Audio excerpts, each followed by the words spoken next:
particular story with this very large UK bank, which was spending something like $1.25 billion or so on what I call resource augmentation.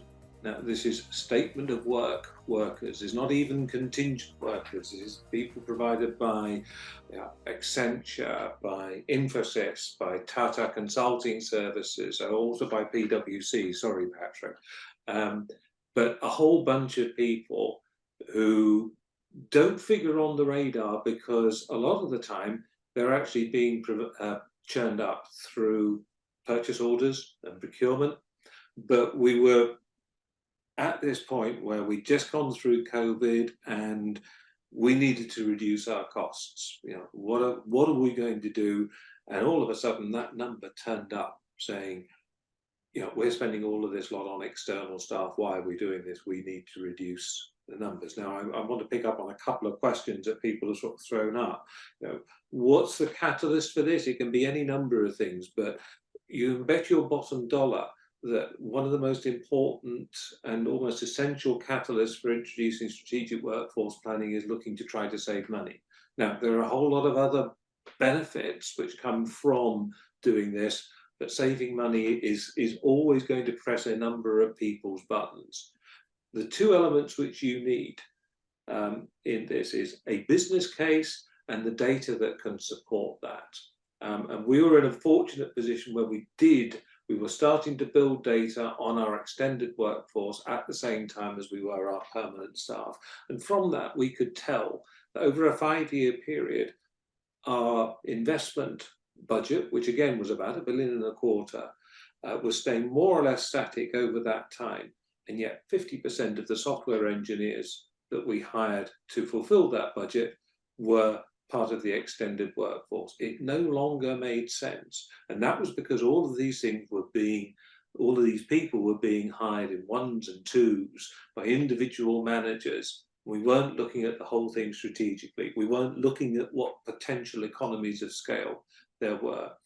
From that, I was then able to introduce the notion, which I've been carrying around for quite some time. And by the way, to anybody who believes strongly in workforce planning and feels as though they're banging their head against a brick wall, stick with it. You will find the reason to actually bring this to life. I found my reason, which was to provide an alternative to hiring extended workforce. And it consisted of a couple of really important things. And I know that I'm talking way too long. The first was to start looking at the financial requirement over a 2 to 3 year period without necessarily being a complete slave to it. The second was to come up with a workforce planning structure and approval process, which incorporated not only budgetary needs, but also some of the organization's overall objectives.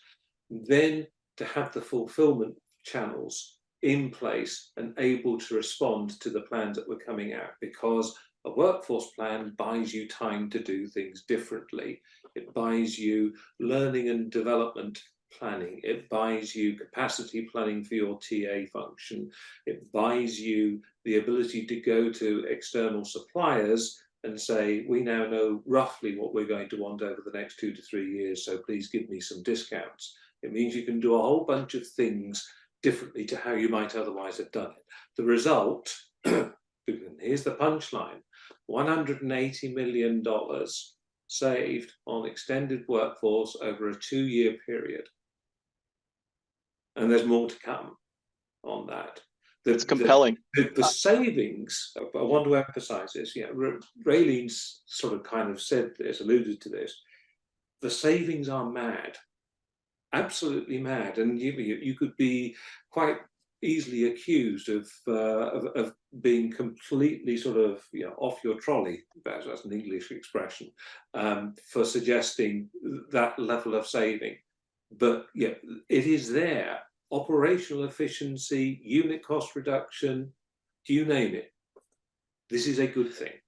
Excellent. So Thank Jeff, you. I'm trying to push us along, but David, I want to make sure everyone heard all the detail in that story, and I wanted to just put a disclaimer out. The strategic workforce planning for cost savings doesn't just mean cutting bill rates or cutting headcount. There was actual planning and analysis and operational efficiency in other areas.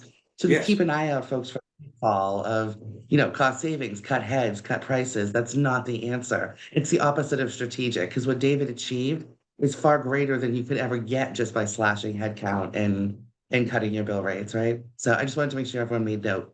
No, thank you for saying that. And I was going to comment as well. Like that's not the only reason. While that's a very compelling story, particularly from the HR side, the other side of the story could be, you know, you're doing this planning rather than beating your head against the wall trying to fill these positions with FTEs over and over again. Maybe you can find a different way to fill them through different channels.